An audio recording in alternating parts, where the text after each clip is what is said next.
You see Drew Pais here with his brother in the background.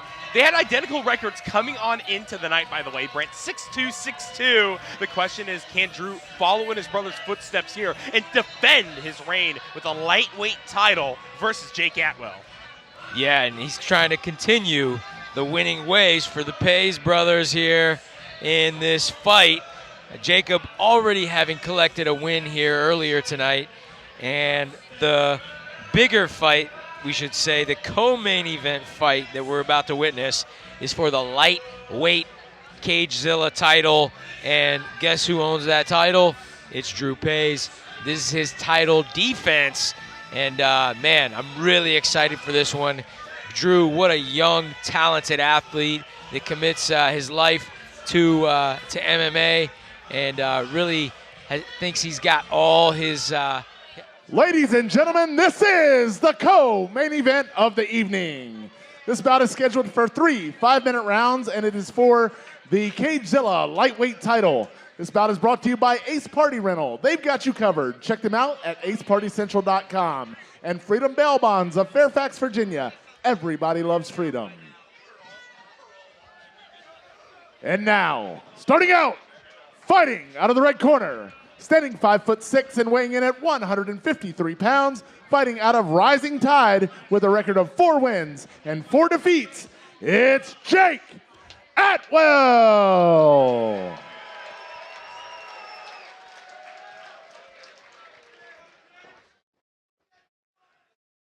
And now, ladies and gentlemen, the champ is here.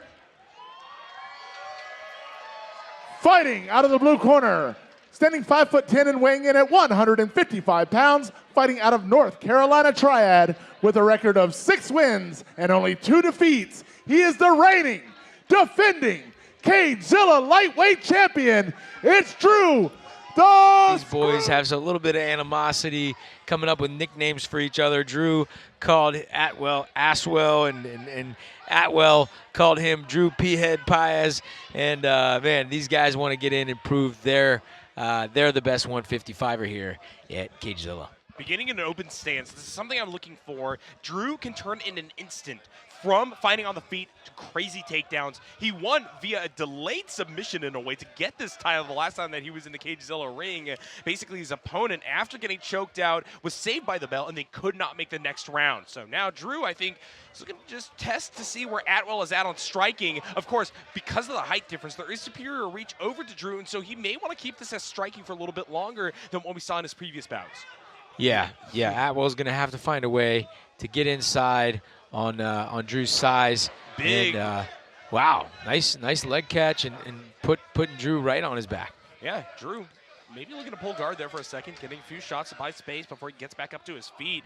But Atwell showing that he's on top of it, trying to find that leg pick. Didn't fully capitalize, though. I like the fact that Drew, in those positions, while tripped up, is able to still fire off offense to prevent complete smothering from the smaller fighter. Yeah, Atwell, a complete muscle here in this division. Yeah, he's built like a fire hydrant, man.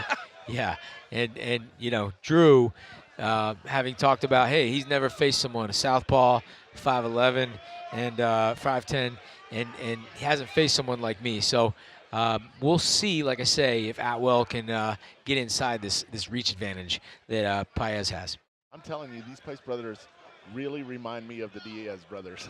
Yeah. They have that swagger, that attitude, that confidence. I love it. Well, it's funny you say that. That's when I interviewed him on Cagezilla Unchained. Drew was like, that's one of my favorite fighters that I like to emulate, you know. Yeah. So bringing that gangster style into the cage, keep it interesting. North Carolina gangsters. Working that nice front of the leg kick, side kick to the leg. Oh, and a spinning back kick. That was super close. He caught him. I think his big toe grazed his chin just now. that was super close. That could have turned the lights out right there. Yeah. This is something to note. The fact that Atwell has to just invest so much more with a 4-inch advantage to try to get in. And beyond that, you can see his stance is also relatively low. This means he has to shuffle forward, shuffle back, and sometimes the velocity of the kicks that Drew's throwing out can catch you. So it's a real gamble from the red corner. I like the fact that Jake doesn't look perturbed by that, though, at all. He's doing a great job playing the stand-up right now, keeping things even.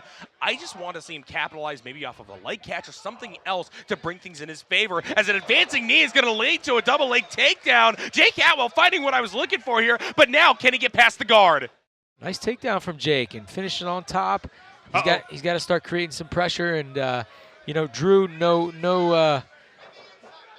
A little bit of a sprawl out there. Nice. It's actually Drew back up to his feet first. Now going to try to lock in. Jake keeping that knee bent is going to prevent a full advance from Drew. And now he's trying to use his feet to push back those hips to prevent Drew from completely smothering him up to the cage side wall now. He's in a good position to defend. Yeah, I was just getting ready to say, Drew, no stranger to being on bottom, and he was slick off the bottom, created a nice sweep, and ends up finishing on top with Jake now getting to guard position. Currently locking in double clamps, preventing mobility of the arms. Drew's going to have to find a new angle in to try to wrench free and start pushing back up against Atwell.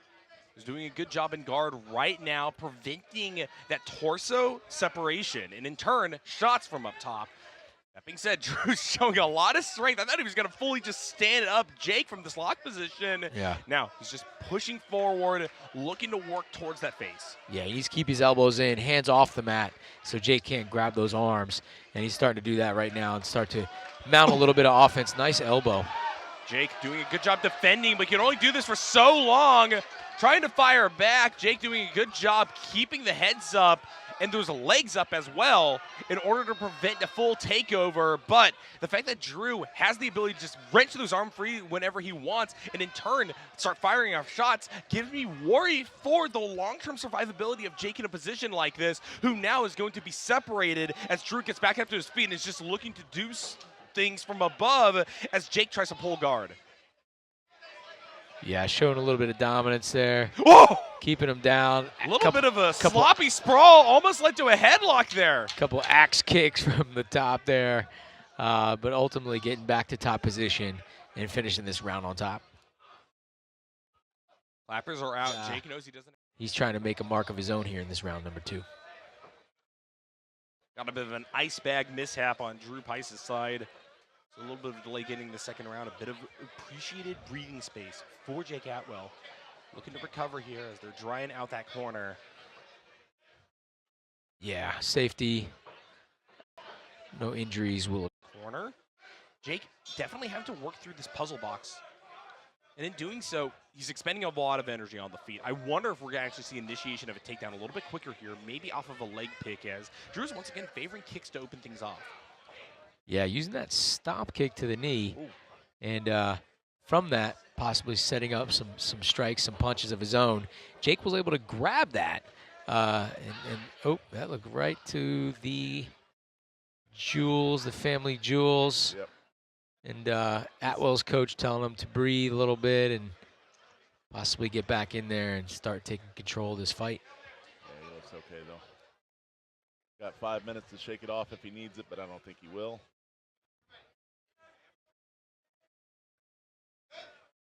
There he goes, back to it. Yeah, that when you have opposite stances, it leads to that power leg. A lot of times on the inside leg kick, going a little bit higher than expected and ending up right on the cup. Nice high kick from him. Nice inside leg kick to answer from Jake. Fighting fire with fire. Drew trying to get in up top with a quick two-piece. Jake able to respond with a few jabs of his own. You can see the reddening face of the red corner here. I think Drew's doing a really good job getting initiation started in his favor when it comes to striking. Jake needs to try to find something that brings him clearly into the driver's seat. Needs to start sporting clear damage up against Drew Pice, or I think that he's going to feel the pressure to go for that takedown again. Yeah, it's time for Jake to start creating some train wrecks and getting inside, making it a little bit of a dirty fight. He doesn't really want to play this outside game with the taller, longer fighter. I love open stance fights, at least in these very chess-like matches. We talked about the last one. This one, very similarly, showing a lot of discipline between these two. We are finally getting a crashing of guard into a clinch scenario. It's Jake up against the cage side, trying to reverse it, shunting that shoulder forward, but Drew is over top right now, able to use that larger frame, just bobble the head a bit and get the double clamp. Yeah, good pressure there from Jake. I like the pressure, Decided to let Brent, go. but he's built like a wrestler. I would like to see a little more, a shot every once in a while. He's just getting picked apart on his feet. Yeah. I- Yeah, a a little frustrating. body lock for the shorter guy. He's not. He's going to pick him up off his That's feet. exactly what I'm saying. You know, he yep. needs to go in and take out his legs, like you say. Or wait for and Drew has been throwing those high kicks. If he can time one of those high kicks and shoot, he could get there. Whoa! And just as you said it. Wow. Drew almost feeding that leg over to Jake Atwell and a quick yoink, and now it is going to be the blue corner on the ground. Now the question is, how is Jake going to navigate this position? Currently perpendicular, those torsos meeting one another. I think that Atwell is going to have to try to stay those legs in orbit, get over on top of Drew. Instead, Drew is just going to screw his way out. So boys, I'm taking off the head. Whoa! I'm walking away after that. I can't do any better than that. Massive haymaker, though, to initiate a fight on the feet once again. Jake Atwell trying to find a shot. Is held up, though, by the double clamps that Drew's once again initiating. And now we're almost kind of getting a reverse sprawl. Jake trying to get those hips close enough to where he could go for a takedown. Meanwhile, Drew's doing a good job finding a trip of his own, wrapping all the way around the far side. Jake, though, scrambles, gets back up, and is in fact going to be able to get his weight on top of Drew. Yeah, Chris, that's where Jake needs to be a pit bull and start landing some big offense instead of kind of trying to scramble and see how it's going to go. He just needs to start firing off some shots. Yeah, agreed. Or else he's going to lose position like he just did. Yep. Yep. Yeah, and I think that right now we're seeing a clear power advantage, not something I was expecting given the difference in builds. Jake Atwell built like a fire hydrant for sure, but it's actually going to be Drew Pais coming in like a spider monkey, able to negotiate a lot of these difficult situations. It's continuing to find himself on top on grappling. I think this means this might be a second round over to the blue corner unless Jake is able to reverse fortune here in this last minute. Look at this. Wow. Big lift up and over, and now that is a full crank locked in on the neck. Jake in a very difficult situation. Wow. Drew Pais with the successful defense. Slipped it. Man, he slipped that anaconda choke in beautifully. Great display from the young fighter. And what jiu-jitsu. Wow, that was beautiful. Great anaconda choke.